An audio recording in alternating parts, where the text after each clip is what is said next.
All right, all right, all right. How you doing, my man? You doing good?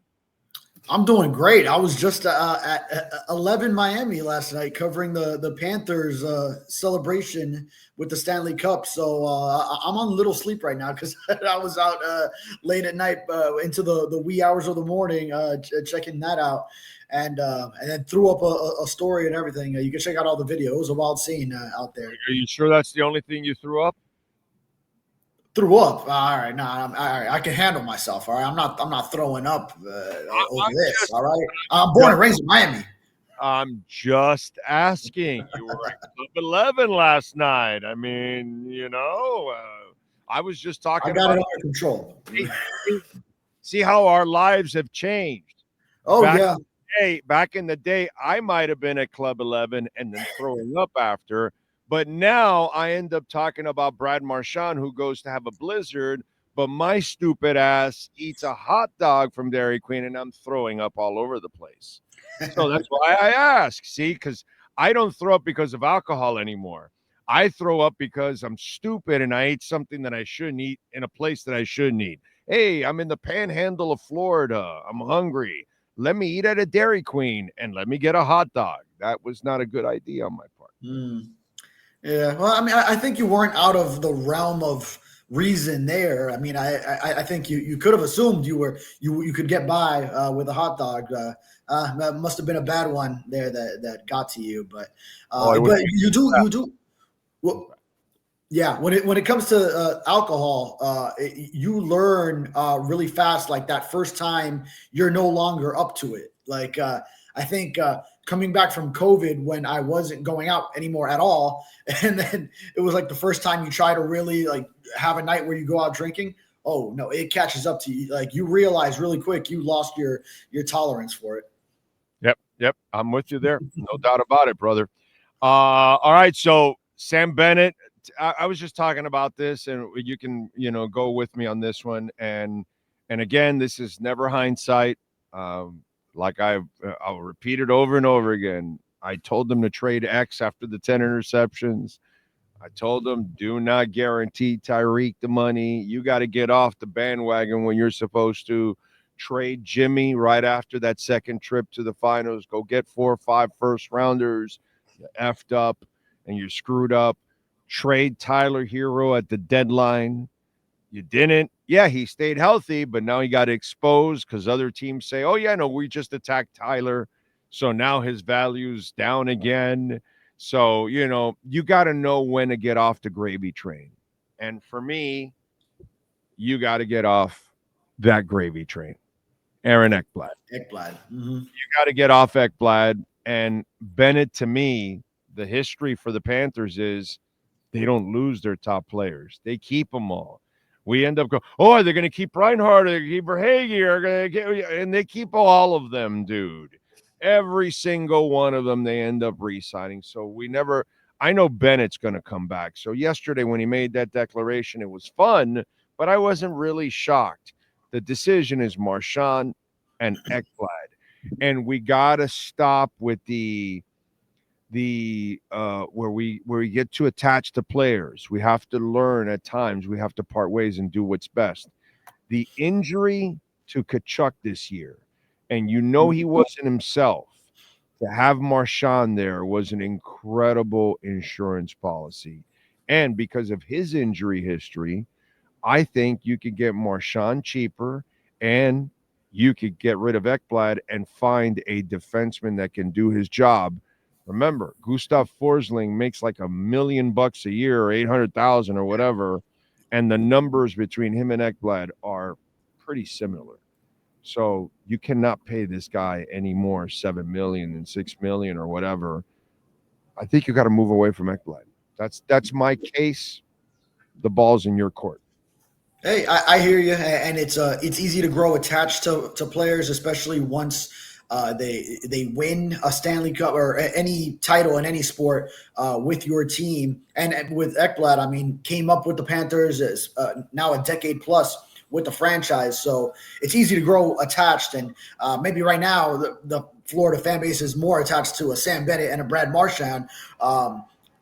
where they have this historic postseason run, and especially Marchand in the Stanley Cup final. So probably more so, yes, I agree. Focus on those guys, and then Ekblad. Hey, this front office has proven they can find quality defensemen. Forsling was an incredible find when they did, and has developed into an extraordinary piece. So yeah, I mean, I trust Seth Jones bringing him in. So yeah, I trust them to find the defensemen that they need, and you don't need to pay top dollar to necessarily keep a Ekblad. But right now, yeah, Bennett making that declaration. He's the focal point. And then, boy, let me tell you, Marchand was having a hell of a time in his own right and has been this whole celebration. So I think he might like it down here. I think he might like it. He looks comfortable. He looks like he's really embraced the culture of the Panthers and these guys. And then I did he have this kind of fun when he won the cup then? I don't think so, bro. We just party different down here. Exactly. You know what I'm saying? So it's a really comfortable place to work if you're a hockey player, because the ownership's top notch, the general manager's top notch, the head coach is top notch. Plus, he's class. He has his awareness of how to manage men and personalities and everything, dude. It's a rarity actually to see that. And so I think if you're Marchand, you're like, holy shit, the fans have embraced you.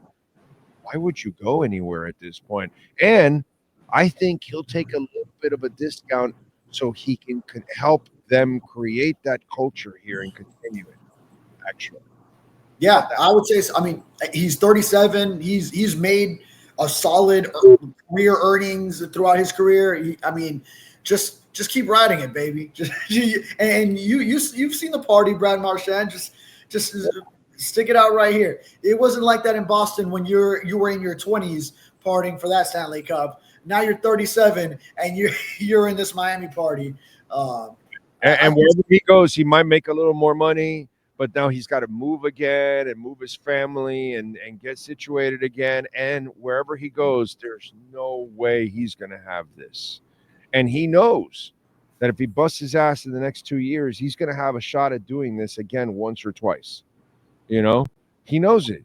I think my prediction is I knew they were going to keep Bennett. That was no surprise. I think it's Marchand over Ekblad. I really do, bro. I really do. And to boot, the no state income tax whole stipulation here in Florida. So I know Canadians want to give Florida a hard time, or the NHL a hard time, because so many players come down here and claim that this is a huge part of why the Lightning won those Stanley Cups before the Panthers, and then now the Panthers are on a run. But it is what it is. It happens in other sports too. So all those other teams. How come the Dallas Stars aren't dominating right now? You know what I'm saying? Hey, they made a deep run, but not like the Panthers. Nashville is a no-tax state. There's a lot of no-tax states. So we're not the only ones, dude. And we sucked before. They won't come if you don't create this environment.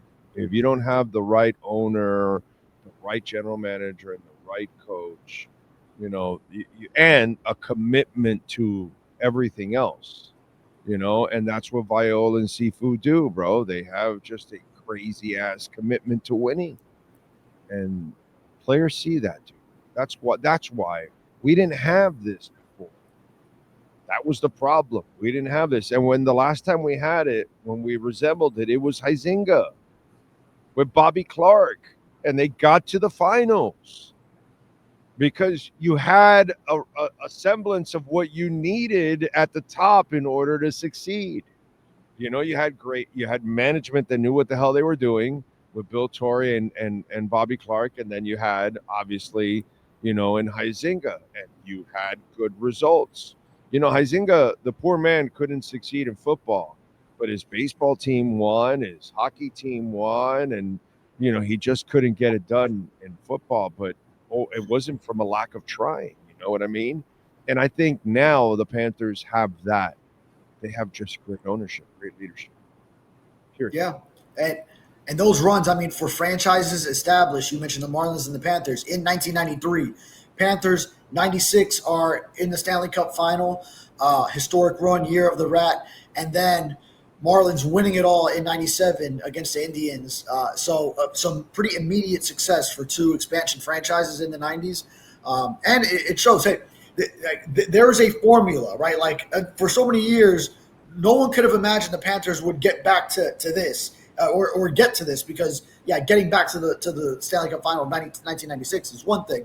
Now winning back-to-back and being whatever you want to call it, whether it's a dynasty now, whether it's on the verge of a dynasty, whether they're vying for it, the dynasty word is now at least being thrown around, and it's a conversation now and something that they can definitely solidify if they do it again for a third straight year.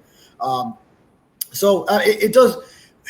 I know it's like impossible to imagine the Marlins, it ever happening with them, but if they get the right guys to lead it, then you never know if it could just go right back the same way it once was with those 97-03 teams.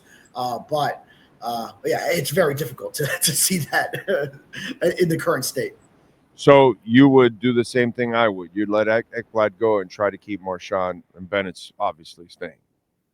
You've convinced me. I mean, I read Dave Hyde's story on his talk with GM Bill Zito on the ice after the cup was clinched, and talking about that it's possible they bring all three of them back. But I mean, if one were to go, then I'm with you. But you see Marchand and how close he was to being the Conn Smythe Trophy. Sam Bennett actually being the Conn Smythe Trophy winner. You have to prioritize them, even if Brad Marchand might be 37 and a little bit of an injury history of recent. But just seeing what he did these Stanley Cup playoffs, you got to. Yeah, his impact is just too much. All right, on the Dolphins side, so how's the action going there in the Jalen Ramsey sweepstakes? Yeah, I don't think anything new's going on. Is this a point where you bring back up? Well, I heard. I'll wait till next week to add a new joke to the Adam Schefter. Okay. I already added a good one for the week, I think, on Wednesday. I'll come up easily with another one next week when there is no movement whatsoever. And, this is the real question. This one was just to F around with you and have some fun.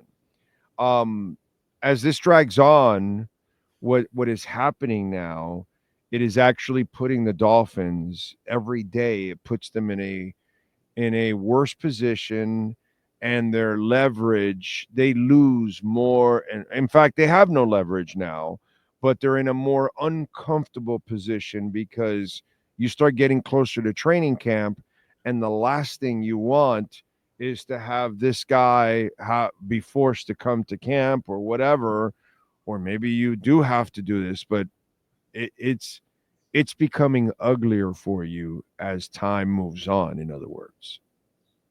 And it looks like it's holding up business because you still need to sign a starting caliber cornerback in this free agency class. And there are some out there still remaining available.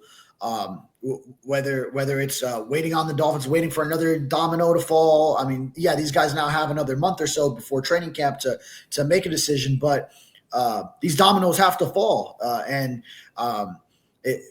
Possibly Jalen Ramsey not having that trade in place is now holding up signing that cornerback who is going to come in and be your starter, which immediately you probably have him as your cornerback number one, and then Cater Coe, who has that versatile. In an ideal situation, he would be your third cornerback, where he's the slot and the nickel.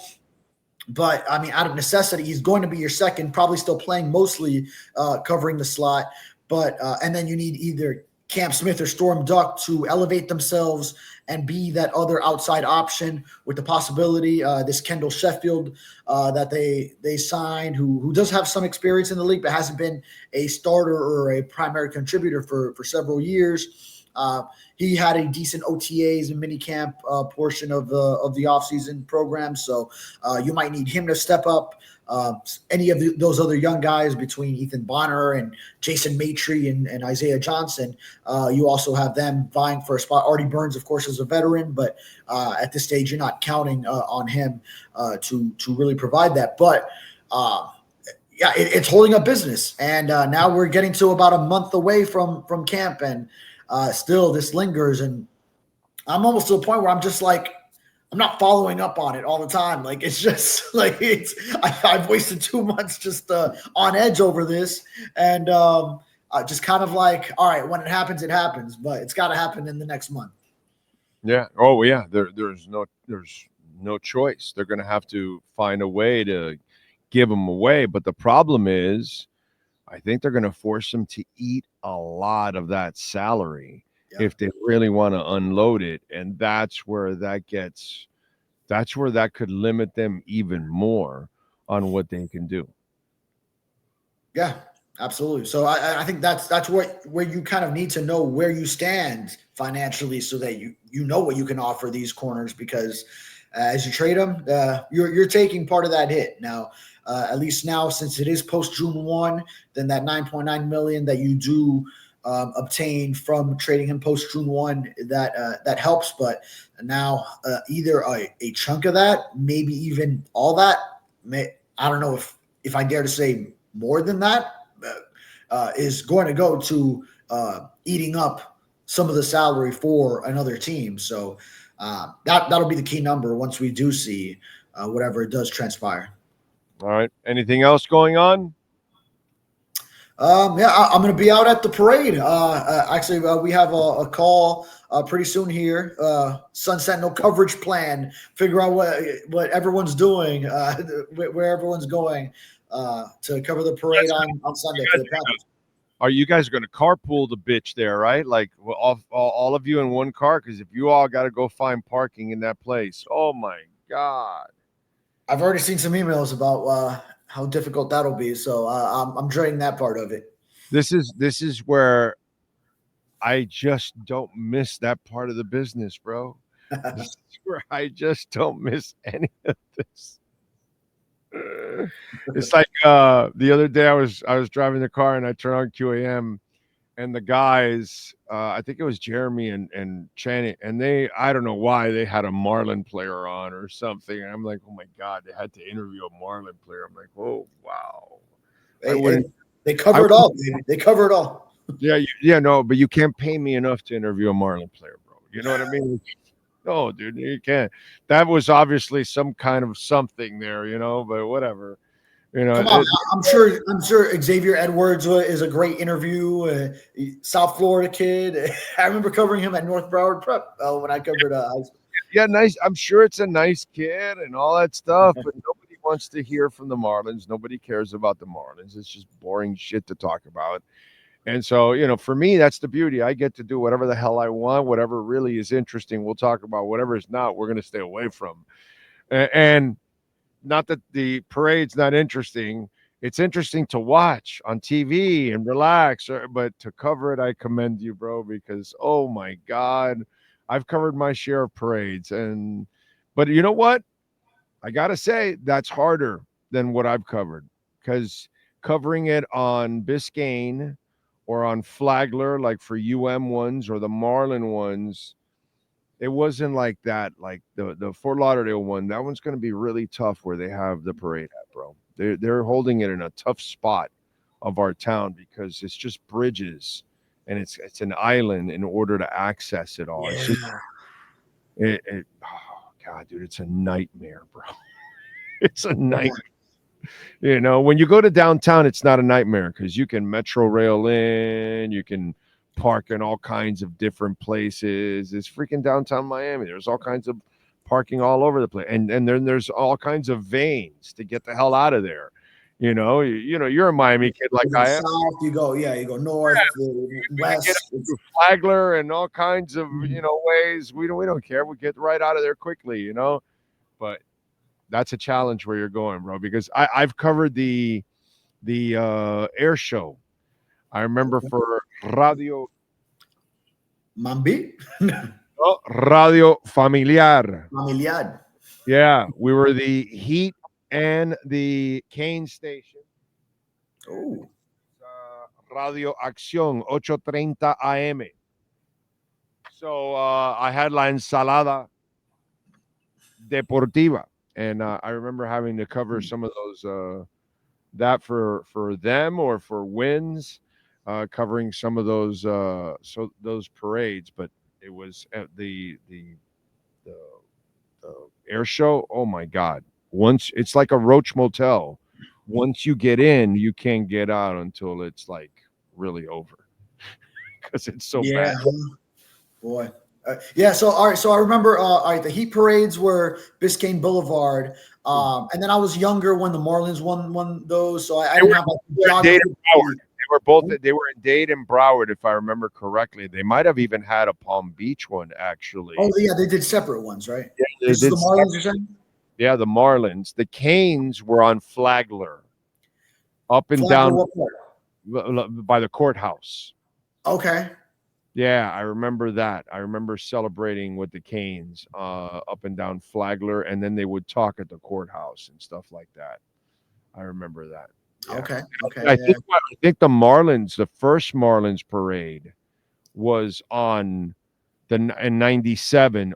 03, they did it in multiple areas. I That's think cool. in 87, I think Huizinga did it on Flagler also with the courthouse, and then he did one in Broward. But I think in 03, they did Dade, Broward, and Palm Beach. Wow. Okay. Yeah. Yeah. Mm-hmm. I didn't cover the Palm Beach. I only covered Dade and Broward. Mm-hmm. That would be cool if the Panthers could pull that off, because I know it's been kind of Fort Lauderdale Beach. Now I know that's kind of like their hub too, and sometimes you wonder like how much of the Miami-Dade County fan base has picked up hockey. I think right now much more than before. Watching back-to-back Stanley Cups. Yeah, hey, they were out at La Carreta on Bird Road, banging the pots and pans, honking horns, even fireworks. I saw in videos. No overturned cars. Right. Interesting, huh?